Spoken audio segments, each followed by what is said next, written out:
আসসালামু আলাইকুম, সবাই ভালো আছেন? এই যে পাবদা মাছগুলো ভালোভাবে কেটে টেটে ধুয়ে পরিষ্কার করে আমি লবণ হলুদ মাখিয়ে ভেজে নেব।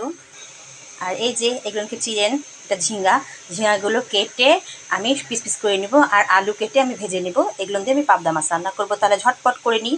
আর এখানে আমি একটা মশলা রেডি করে নিয়েছি মাছের জন্য। অলরেডি সব মশলা দিয়ে এটা একটা পেস্ট বানিয়ে আমি মাখিয়ে রেখে দিয়েছি।